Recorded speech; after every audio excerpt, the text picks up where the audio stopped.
কষ্টের সাথেই স্বস্তি আছে, নিশ্চয়ই কষ্টের সাথেই স্বস্তি আছে। ফাইদা ফারাগতা ফানসাব ওয়া ইলা রাব্বিকা ফারগাব। যখন তুমি অবসর পাবে তখন তোমার রবের দিকে একনিষ্ঠ হও। এটাই বলতে যাচ্ছি আমি আপনাদেরকে, যে আমাদের উচিত শুধু আল্লাহর দিকে একনিষ্ঠ হওয়া, দুনিয়াকে ভালো না বাসা, কিচ্ছু না দুনিয়াটা। আমার চেয়ে ভালো আপনারা এটা জানেন না, কিচ্ছু না দুনিয়াটা, মানে মুহূর্তে ডিজাস্টার হয়ে যেতে পারে। আর যাদেরকে নিয়ে এই দুনিয়া, আমাদের মা বাবা ভাই বোন আত্মীয় স্বজন স্ত্রী সন্তান, এরা সবাই যে যার হক চাচ্ছে। তাদের হক দিয়ে দেন, আপনি খুব ভালো, দিতে পারবেন না আপনি ভালো না। সারাটা জীবন করতে থাকেন, দেখবেন একদিন দিতে পারেন নাই, সে আপনাকে চিনবে না। নবী সাল্লাল্লাহু আলাইহি ওয়াসাল্লাম বলেননি কথাগুলো? জাহান্নামে যাওয়ার কারণ এগুলো উল্লেখ করেন নাই? কিসের আত্মীয় আর কিসের আপনজন আর কিসের অফিসের বস আর কিসের কি, সবাই সবার স্বার্থ নিয়ে পড়ে আছে। শুধু একজন সত্তা আপনার কাছে স্বার্থ চায় না, সে কে? আল্লাহ পাক। এটা যদি বুঝতে পারেন তাহলে দেখবেন মনটা আল্লাহর দিকে নরম হয়ে যাবে। আর মুসলিমদের এখন এই মানসিক আত্মশুদ্ধিটা বেশি দরকার।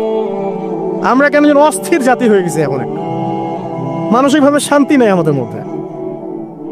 খেয়াল করে দেখবেন সারা দিন দুশ্চিন্তা, দুর্ভাবনা, পেরেশানি। নামাজে আসি তাও মনে হয় যত তাড়াতাড়ি নামাজ শেষ করতে পারলে বাস। 5 মিনিট 4 রাকাত নামাজ, আর ইমাম যদি ভুলে 10 মিনিট পড়ায় তো চাকরি নট। খতিব খুতবা দিবে 30 মিনিট ঘড়ি ধরে বলে দিবে, ভুলে যদি 10 মিনিট বেশি দিয়ে ফেলছে, আজকে আসছেন ভালো কথা, হাদিয়া নিয়ে যান, পরের দিন আর আসেন।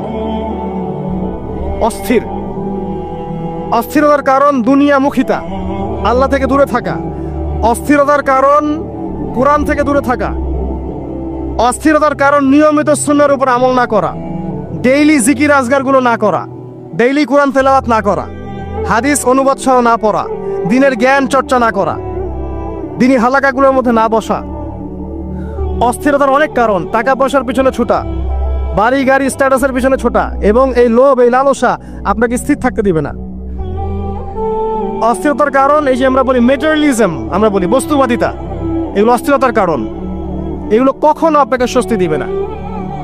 আপনি যত দৌড়াবেন দুনিয়ার পিছনে, দুনিয়া আপনার থেকে তত পালাতে থাকবে। আর আল্লাহ পাক বলেছেন, হে আদম সন্তান, আমার ইবাদতের জন্য সময় বের করো, আমি তোমাকে 2টা জিনিস দিব। 1 নাম্বার, তোমার হাতকে আমি সচ্ছলতা দিয়ে ভরে দিব, আর 2 নাম্বার, তোমার সমস্ত অভাব আমি দূর করে দেব। যে ব্যক্তি আল্লাহর জন্য সময় দেয়, আল্লাহর জন্য বাঁচে, আল্লাহর জন্য মরে, সব কাজ আল্লাহর সন্তুষ্টির জন্য করে, দেখবেন ও মনের মধ্যে শান্তি আছে। হয়তোবা তার 5 তলা 10 তলা বাড়ি নাই, BMW নাই, সুজুকি জিক্সার নাই, তারপরে দেখবেন সে অনেক শান্তিতে আছে, কারণ তার মনের মধ্যে একটা প্রশান্তি কাজ করে। আর যে ব্যক্তির মধ্যে দেখবেন আল্লাহর কনসিয়াসনেস নাই, ইবাদত নাই, কোরআন সুন্নাহ এগুলো কিচ্ছু নাই, দুনিয়ার সব আছে, দেখবেন ব্যাংক ব্যালেন্স, টাকা পয়সা, মনে শান্তি নাই। এই মনের শান্তিটাকে উসমান রাদিয়াল্লাহু আনহু বলতেন যে আল গিনা, মানে ধনাঢ্য, ধনী বলি না আমরা, এটাই হচ্ছে ধন।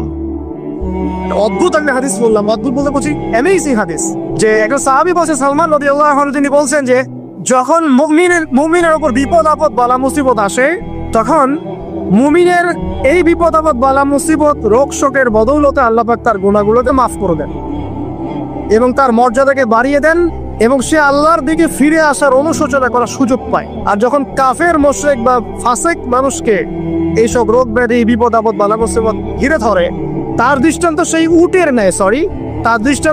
উটের ন্যায়, যে উটটাকে তার মালিক বেঁধে রেখেছে, এরপর ছেড়ে দিয়েছে।